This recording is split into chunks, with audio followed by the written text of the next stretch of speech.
ಇತ್ತೀಚೆಗೆ ನಾನೊಂದು ವಿಡಿಯೋ ಮಾಡಿದ್ದೆ.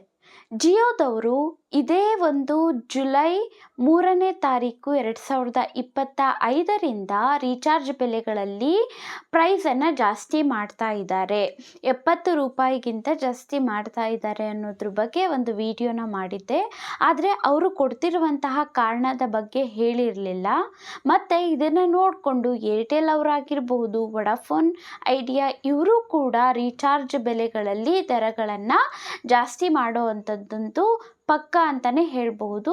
ಮತ್ತು ನಾನು ನಿಮಗೆ ಎಷ್ಟು % ಜಾಸ್ತಿ ಮಾಡ್ತೀವಿ ಅಂತ ಹೇಳಿದ್ದಾರೆ ಅಂತ ಆ ಒಂದು ವಿಡಿಯೋದೊಳಗಡೆ ಹೇಳಿರಲಿಲ್ಲ. ಹಾಗಾಗಿ ಈ ಒಂದು ವಿಡಿಯೋದೊಳಗಡೆ ಸಂಪೂರ್ಣವಾದಂತಹ ಮಾಹಿತಿಯನ್ನು ನಾನು ನಿಮಗೆ ಕೊಡ್ತೀನಿ. ಎಲ್ಲ ರೀಚಾರ್ಜ್ ಪ್ಲಾನ್ಗಳಲ್ಲೂ ಕೂಡ ಎಷ್ಟೆಷ್ಟು ಜಾಸ್ತಿ ಆಗ್ತಾ ಇದೆ ಅನ್ನುವಂಥದ್ದು.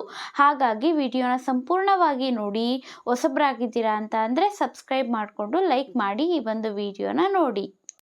ಜಿಯೋದವರೇ ಹೇಳಿರೋ ಪ್ರಕಾರವಾಗಿ 15ರಿಂದ 20% ಜಾಸ್ತಿ ಮಾಡ್ತೀವಿ ಅಂತ ಹೇಳಿದ್ದಾರೆ. ಜಿಯೋದಲ್ಲಿ ಯಾವ್ಯಾವೆಲ್ಲ ಜನಪ್ರಿಯ ರೀಚಾರ್ಜ್ ಪ್ಲಾನ್ಗಳು ಇದ್ದಾವೆ ಅಲ್ವಾ, 15ರಿಂದ 20% ಜಾಸ್ತಿ ಆಗುತ್ತೆ. ಫಾರ್ ಎಕ್ಸಾಂಪಲ್ 239 ರೂಪಾಯಿದು ರೀಚಾರ್ಜ್ ಪ್ಲಾನ್ ಇತ್ತು ಅಂತ ಅಂದರೆ ಅದು 300 ರೂಪಾಯಿ ಆಗುತ್ತೆ. 2999 ರೂಪಾಯಿ ಇರೋ ಅಂಥದ್ದು 3600 ರೂಪಾಯಿ ಆಗುತ್ತೆ.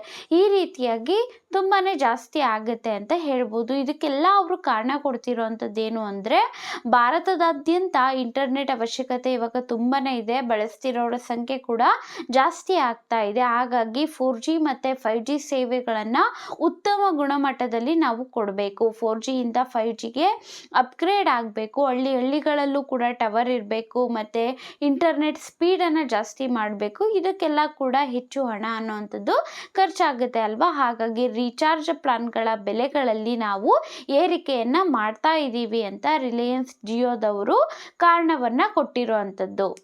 ಕೇವಲ ಈ ರೀಚಾರ್ಜ್ ಬೆಲೆಗಳಲ್ಲಿ ಮಾತ್ರ ಅಲ್ಲ, ಡೇಟಾ ಬೂಸ್ಟರ್ ಪ್ಲಾನ್ಸ್ ಆಗಿರಬಹುದು, ಹೆಚ್ಚುವರಿ ಡೇಟಾ ಪ್ಲಾನ್ಸ್ ಆಗಿರಬಹುದು, ಎಲ್ಲದರಲ್ಲೂ ಕೂಡ ಬೆಲೆ ಅನ್ನೋವಂಥದ್ದನ್ನು ಏರಿಕೆ ಮಾಡ್ತಾ ಇದ್ದಾರೆ. ಇದರಿಂದ ಯಾರಿಗೆಲ್ಲ ಕಷ್ಟ ಆಗುತ್ತೆ ಅಂತ ಅಂದರೆ, ಸ್ಟೂಡೆಂಟ್ಸ್ ಏನಿರ್ತಾರೆ ಅಲ್ವಾ, ವಿದ್ಯಾರ್ಥಿಗಳು ಪಾಪ ಅವರು ರೀಚಾರ್ಜ್ ಮಾಡಿಸ್ಕೊಳ್ತಾನೆ ಇರಬೇಕಾಗಿರುತ್ತೆ. ಸೊ ಅವರಿಗೆ ಹೊಡೆತ ಬೀಳುತ್ತೆ ಅಂತಲೇ ಹೇಳ್ಬಹುದು. ದಿನಗೂಲಿ ಕಾರ್ಮಿಕರಾಗಿರಬಹುದು ಅಥವಾ ಸಣ್ಣ ಪುಟ್ಟ ವ್ಯಾಪಾರ ಮಾಡೋವಂಥವ್ರಾಗಿರ್ಬಹುದು, ಇವರಿಗೆಲ್ಲ ಇಂಟರ್ನೆಟ್ ಅವಶ್ಯಕತೆ ಇರುತ್ತೆ ಅಲ್ವಾ. ಹಾಗಾಗಿ ಈ ಒಂದು ರೀಚಾರ್ಜ್ ಬೆಲೆಯಲ್ಲಿ ಏರಿಕೆ ಮಾಡ್ತಾ ಇರೋವಂಥದ್ದು ತುಂಬಾ ನಷ್ಟ ಅಂತಲೇ ಹೇಳಬಹುದು. ಇನ್ನೂ ಒಂದಷ್ಟು ಜನ ಹೇಳ್ತಾರೆ, ಎಷ್ಟೇ ಜಾಸ್ತಿ ಮಾಡಲಿ ನಾವಂತೂ ಹಾಕಿಸ್ಕೊಳ್ತೀವಿ ಅಂತ. ಸೊ ಅವರಿಗೇನು ಮಾಡೋದಕ್ಕೆ ಆಗೋದಿಲ್ಲ. ಆದರೆ ನಿಜವಾಗ್ಲೂ ಬಡವರು ಅಂತ ಬಂತು ಅಂತ ಅಂದರೆ ಅವರಿಗೆ ಎಲ್ಲೋ ಒಂದು ಕಡೆ ಕಷ್ಟ ಆಗುತ್ತೆ.